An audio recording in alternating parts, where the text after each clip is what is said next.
Disclaimer, most if not all of these farms can have added redstone to animate them. However, I am not a redstoner, and for the purposes of this video, I have not animated the farms, but I still do think they're pretty cute.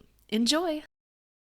What's up everyone, my name is Magnolia, and today I'm going to teach you 5 ways to build a functional aesthetic farm, and 1 way to absolutely not. If you want to make your Minecraft world prettier while maintaining function, then this is the video for you. But before we begin, I need to change my outfit into something a little more farmer-like. This cute cottagecore farmer's outfit is from Silver Philly Bases over on minecraftskins.com, and the link to that will be in the description down below. Alright, for our first functional farm, we have this pretty simple hanging tree farm. You can take any big tree that you build or place into the world. This one right here is my giant pale oak tree, and then just build a big circle around the trunk about halfway up, and then connect that circle to the branches above it with chains. Now, I would recommend keeping the radius of the circle within the branches to give it that nice sheltered look. And I would also spruce up the chains with walls and fences so it's not just a plain chain going all the way up and down. If your farm is big enough, you can even use grindstones, as they look a little bit like big chains when you place them like this. I like this farm because it feels like a fantasy setting waiting to happen. I feel like it opens up a lot of world building potential if that's the kind of server or world that you have. For our second functional farm, we have this. This is a patchwork quilt riverbank that is heavily inspired by the Disneyland Storybook Land canal boats. In turn, this ride at Disneyland was inspired by the Silly Symphony short film Lullaby Land, which features fields of patchwork quilts. Now, I couldn't find a complete version of the short film to watch, but I could find plenty of reference pictures of the ride, so that's what we're going with as our references. I think this farm might be my favorite, rivaled only by the last one in this video, which I spent several years perfecting. I just love how easy this one is to work into the naturally generating terrain around rivers, and I love how pretty it is. It definitely leans more into the side of aesthetics over functionality, but you know, I love it anyway. And for our third functional farm, we have the spiral. Now, I love this one because it is extremely modular. Each little slice can actually be stacked infinitely. The building materials are completely interchangeable. You can add doors, fences, or whatnot to the bottom here, or you could even hide this away in some sort of fancy tower. Now, you do need to make sure that you have some sort of lighting right here in the middle, because these crops in the center won't grow if there's not. I've chosen glowberries. I think they're pretty, but I mean, you could just replace this middle column with frog lights or something if you want. I don't know.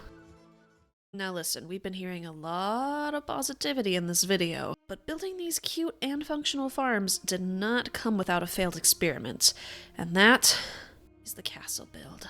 Oh, it looks cute. It looks so fun. It looks so cute. It's such a cozy little build, but let me expose its dark side.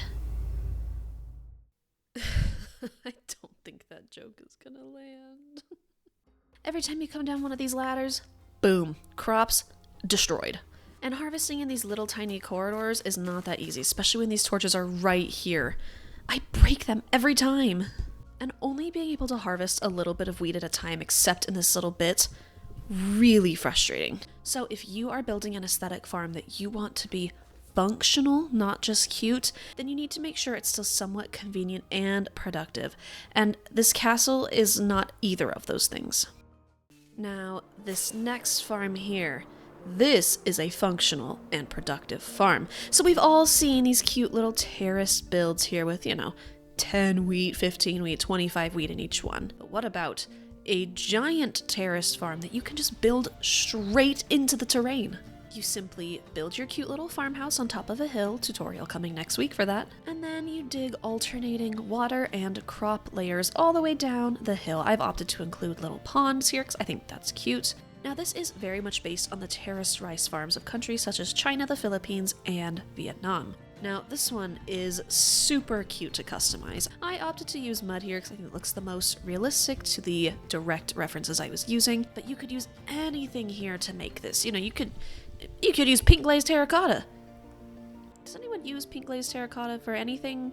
I'm also sure that there is some redstoner out there who's created an automatic water dispenser thingamajig that we could dress up as a scarecrow, but I'm not like I said, a redstoner, so, you know, look up someone else's video for that, I guess. And before we get to our last farm, I do have a couple more designs that I never built that I want to mention, including but not limited to a huge greenhouse, a giant bridge with crops on top and a little walkway underneath, and a giant crop cave hidden by a waterfall. Now feel free to use any of those ideas. And if you want to download the Lightmatica schematics for all of these farms, including the castle one, then those schematics are available for both my petal and flower tiers on Patreon. That's just $2 a month at the cheapest. Of course, if you also want early access to all of my videos, then it's just $5 a month. Food for thought. And now, for the last and my absolute favorite farm, the floating islands. I tried to build this concept in survival a couple years ago, and I just abysmally failed at it. I couldn't quite get the shapes and the sizes right, and I ended up just giving up. But as I was conceptualizing this video, I took a second crack at it, and this time I absolutely love this. So as we can see, we have 3 different size islands. We have our small ones with the lights in the center here. We have our medium ones with the lights on the outside and a much bigger area for farming. And then we have our central huge island. Inside the large island here is a huge storage and living space. I have fit pretty much everything I could need in here, except a really good enchanting setup. But newsflash, there's also space under here if you want to use it. I genuinely love this build. It reminds me of the floating mountains of Pandora in the Avatar franchise, which is my absolute favorite franchise. Again, this farm, or farms, are completely customizable. I've placed them down in this formation with these little ropes holding them together, but I have also put the small, medium, and large farms on the Patreon so that you can make your own unique set of floating farms. I also have the entire farm formation the way I've done it up on there as well. And that was 5 ways to build a farm and 1 way to not. If you liked the video, make sure you hit that like button and subscribe if you want to see more Minecraft content from me. Shout out to my lovely patrons whose names are scrolling on the screen. Thank you for supporting me in my work over on Patreon. And as always, have a wonderful week and find at least one way to spread joy to others. Bye!